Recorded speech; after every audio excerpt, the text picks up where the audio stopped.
सास बहू की नौकरानी। उत्तर प्रदेश के एक छोटे से गांव में सावित्री देवी नाम की एक वृद्ध महिला रहती थी। उनका एक बेटा था रमेश और बहू थी पूजा। रमेश शहर में नौकरी करता था और महीने में 1-2 बार ही घर आ पाता था। घर की सारी जिम्मेदारी सावित्री देवी और पूजा के कंधों पर थी। सावित्री देवी स्वभाव से बहुत कठोर थीं। उन्हें लगता था कि बहू का काम केवल घर संभालना और सास की सेवा करना है। दूसरी ओर पूजा एक सीधी साधी, मेहनती और संस्कारी लड़की थी। वो अपनी सास की हर बात मानती थी, लेकिन चाहे जितना काम कर ले, सावित्री देवी को कभी संतोष नहीं होता था। सुबह 4 बजे से पूजा का दिन शुरू हो जाता। वो उठकर आंगन बुहारती, चूल्हा जलाती, पशुओं को चारा डालती, पानी भरती, नाश्ता बनाती और फिर पूरे घर का काम करती।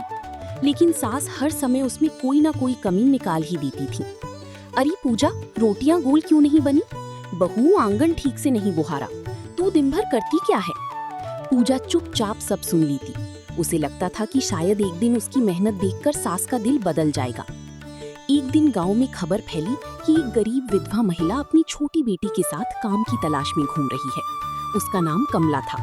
उसके पति का देहांत हो चुका था और उसके पास खाने तक के पैसे नहीं थे। सावित्री देवी ने सोचा, अगर ये औरत घर में काम करने लग जाए तो बहू पर भी नजर रहेगी और मेरा काम भी आसान हो जाएगा। उन्होंने कमला को बुलाया और घर में नौकरानी रख लिया। कमला बहुत मेहनती और ईमानदार महिला थी। वो पूरे मन से काम करती। धीरे धीरे उसने घर के कई काम संभाल लिए। पूजा को थोड़ी राहत मिली, लेकिन सावित्री देवी की आदत नहीं बदली। अब वे पूजा और कमला दोनों को डांटती थी। कमला ने कुछ ही दिनों में समझ लिया कि पूजा कितनी सहनशील है। वो देखती कि पूजा दिन भर काम करती है, फिर भी सास के ताने सुनती रहती है। एक दिन कमला ने पूछा, बहू जी, आप इतना सब सहन कैसे कर लेती हैं? पूजा मुस्कुराई। कमला दीदी, घर को घर बनाए रखने के लिए कभी-कभी चुप रहना पड़ता है। अगर मैं भी जवाब देने लगूं तो घर में रोज लड़ाई होगी। कमला पूजा की बात सुनकर भावुक हो गई। दिन बीतते गए। एक दिन सावित्री देवी अचानक बीमार पड़ गईं। तेज बुखार था। डॉक्टर ने आराम करने की सलाह दी। अब पूजा ने उनकी सेवा में कोई कमी नहीं छोड़ी।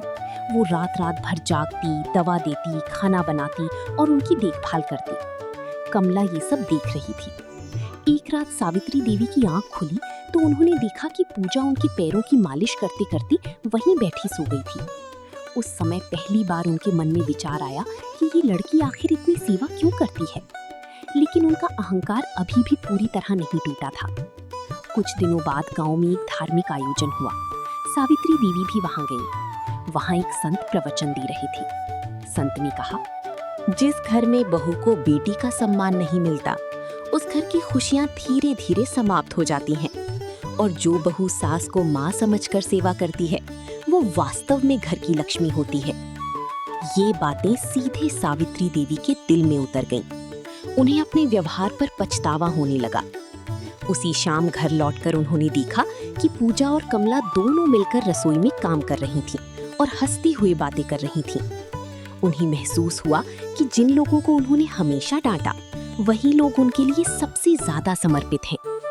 कुछ दिनों बाद एक घटना हुई जिसने सब कुछ बदल दिया। रात को घर में अचानक आग लग गई। रसोई के पास रखे सूखे भूसे में चिंगारी पड़ गई थी।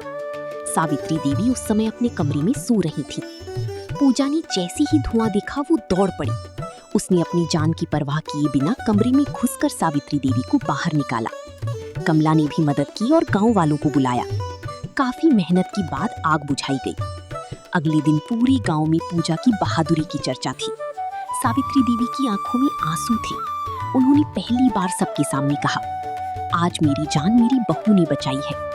मैंने इसे हमेशा नौकरानी समझा, लेकिन ये तो मेरी बेटी निकली। पूजा की आंखें भर आईं। उस दिन के बाद घर का माहौल बदलने लगा। सावित्री देवी अब पूजा को हर समय डांटने की बजाय उसकी प्रशंसा करने लगी। कमला भी परिवार का हिस्सा बन गई। कुछ महीनों बाद रमेश घर आया। उसे देखकर हैरानी हुई कि घर में अब झगड़ों की जगह हंसी सुनाई देती है। एक शाम सावित्री देवी ने पूरे परिवार को बुलाया। उन्होंने कहा, आज मैं एक बात स्वीकार करना चाहती हूँ। मैंने अपनी बहू के साथ बहुत अन्याय किया। मैंने इसे बहू नहीं, नौकरानी समझा, लेकिन इसने कभी शिकायत नहीं की।